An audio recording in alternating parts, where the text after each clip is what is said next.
आदाब और नमस्कार। मैं हूं सुल्तान कुरैशी और आप देख रहे हैं भिवंडी समय न्यूज। जो इलेक्शन करीब आ रहा है वैसे वैसे लोगों की सरगर्मियां बढ़ती जा रही है। लोग अपनी बिल से निकल कर बाहर आ रहे हैं, जिनमें वो पत्रकार भी शामिल है जो सालों साल मैदान से गायब रहते हैं, मगर इलेक्शन के दौरान 500 और 1000 रुपए की लालच में अपने गले में पत्रकार का पट्टा बांधकर शहर में घूमते हैं। बावसूख जराये से ये भी पता चला है कि इनकी लाइन में वो सीनियर अखबार लिखने वाले लोग भी हैं जो दावा करते हैं कि हम 12 अखबारों में लिखा करते हैं, मगर शहर के मुद्दों पर कोई नहीं लिखता, कोई नहीं बोलता। लेकिन हमारा चैनल आपका चैनल है, वो सच्चाई पूछेगा और आप तक पहुंचाएगा। आइए कुछ ऐसे ही सवालों के साथ बात करते हैं तुफैल फारूकी साहब से। तुफैल फारूकी साहब, आप ये बताइए कि पिछली बार आप तमाम लोग जो है थाना में आप लोगों ने मीटिंग वगैरह लिया था, वहाँ पर आप लोगों ने जो है बालिया मामा के हिमायत में बात की थी, लेकिन उस बात को लेकर बड़ा ही भिवंडी में हाहाकार मचा रहा, हंगामा मचा रहा। लेकिन आज जो है, कल से जो है सोशल मीडिया पे एक पोस्ट चल रहा है जो बी फॉर्म को लेकर चल रहा है। उसमें ये बताया जा रहा है कि सुरेश टावरे को बी फॉर्म मिल चुका है। तो इसमें कितनी सच्चाई है और कहाँ से ये पोस्ट आया है, इसके बारे में थोड़ी सी डिटेल बताइए। सबसे पहले तो मैं आपके उस सवाल का जवाब देना चाहता हूं जो आपने कहा कि भिवंडी और थाना में जो प्रेस कॉन्फ्रेंस हुई, इन सब बातों का जवाब काफ़ी मैंने और मेरे नगर सेवकों ने, सभी भिवंडी के नगर सेवकों ने तफसीली तौर पर ये जवाब इसके दे चुके हैं। फिर भी सब जवाब के सवाल के आपके एक ही जवाब देता हूं कि सिर्फ हंगामा बर्पा करना हमारा मकसद नहीं, हमारी ये कोशिश है कि सूरत बदलनी चाहिए। और जहाँ तक आपने बी फॉर्म का सवाल किया, वो बी फॉर्म वगैरह अभी नहीं मिला है, सिर्फ सुरेश टावरे साहब का लिस्ट में नाम आया हुआ है। और बी फॉर्म जो चलाया गया था वो फर्जी था, वो किसी की बदमाशी थी, उस पर मैं वो बात पर मेरा कोई वो नहीं है, क्योंकि वो फर्जी मामला था। अभी बी फॉर्म नहीं दिया गया है।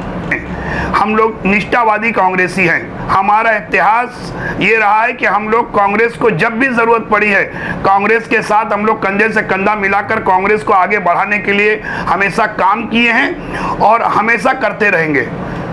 लेकिन आप ये बताइए कि जिन शख्स के लिए या जिस कैंडिडेट के लिए आप लोगों ने इतना जोर शोर दे रहे हैं, जैसे कि बालिया मामा, वो आप तक जो है वो कांग्रेस में शामिल नहीं हुए, क्या खास वजह से? ये एक नगर सेवकों की और सब लोगों की एक चॉइस थी कि अगर बालिया मामा को टिकट दिया जाता है तो जीत के परसेंटेज ज़्यादा है।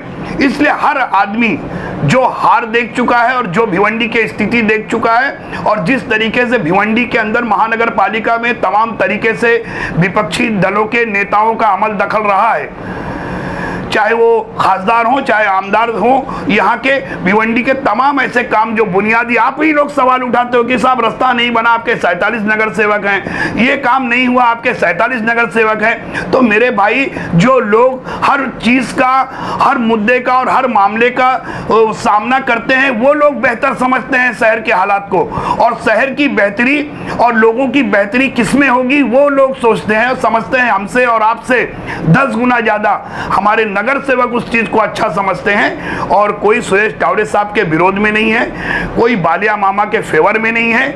हर आदमी ये चाहता है कि ऐसा कैंडिडेट हमको मिले, क्योंकि देखिए सियासी आदमी जो होता है ना, वो लालची होता है, उसके मन में लालसा रहती है, लालच रहती है कि यार हम ऐसे कैंडिडेट का साथ दें जो चुन के आए। अच्छा, जब 12 तारीख में आप लोगों की प्रेस कॉन्फ्रेंस हुई थी सुरेश टावरे साहब को लेकर, तो उस वक्त बालिया मामा मैदान में नहीं थे? नहीं, बालिया मामा के ताल्लुक से उतना मामला नहीं मालूम था कि बालिया मामा भी टिकट के ताल्लुक से ज़्यादा उत्साहित हैं कि उनको टिकट अगर मिलेगी तो कांग्रेस से लड़ने के लिए तैयार हैं। ये बाद में जब हम लोगों के इत्तेफाक राय से आपस में बातचीत हुई तो ये पता चला। तो ये हुआ कि ठीक है, अगर बालिया मामा लड़ते हैं तो हमारे लिए जीत के परसेंटेज ज़्यादा बेहतर है, क्योंकि जो बीजेपी के MP हैं, उनका जो हिसाब से ग्रामीण वगैरह और शहर वगैरह में हर जगह उनका वर्चस्व, जिस तरीके से वो दबंग किस्म के हैं, तो एक अपनी सोच होती है, अपनी एक चॉइस होती है।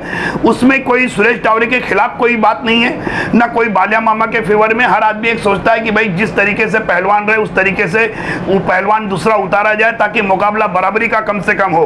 तो इस बात का एहसास क्या शोएब बुटी साहब को नहीं था, जो इस शहर के भिवंडी शहर के अध्यक्ष हैं? देखिए, सबकी सोच अलग होती है। शोएब गुड्डू साहब की सोच हो सकता है अलग रही हो सकता है नगर सेवकों की सोच कुछ और रही हो। जो आदमी, क्योंकि वो संगठन चलाते हैं शोएब गुड्डू साहब, और नगर सेवक वार्ड चलाते हैं, लोगों के पब्लिक के बीच में रहते हैं, तो पब्लिक की आवाज़ उनको ज़्यादा सुनाई देती है। बनिस्बत हमारे अध्यक्ष से ज़्यादा आवाज़ें जो है नगर सेवकों को सुनाई देती है, तो वो ज़्यादा बेहतर तरीके से शहर के ताल्लुक से डिसीजन लेने के लिए खड़े हो जाते हैं और आवाम की आवाज़ को आगे बढ़ा रहे हैं। नगर सेवकों का कोई ये जाति फैसला नहीं है, आवाम की आवाज़ को सिर्फ एक प्रतिनिधि होने के तौर पर वो आगे बढ़ा रहे हैं। एक आखिरी सवाल ये है कि अगर बालिया मामा को कोई टिकट या बी फॉर्म या कांग्रेस में प्रवेश नहीं मिला या उनको टिकट नहीं मिली और उनकी जगह पर सुरेश टावरे साहब को ही टिकट दिया जाता है या बी फॉर्म दिया जाता है, तो आप लोग उनकी तरफ से रहेंगे? क्या कार्यकर्दगी रहेगी आपकी?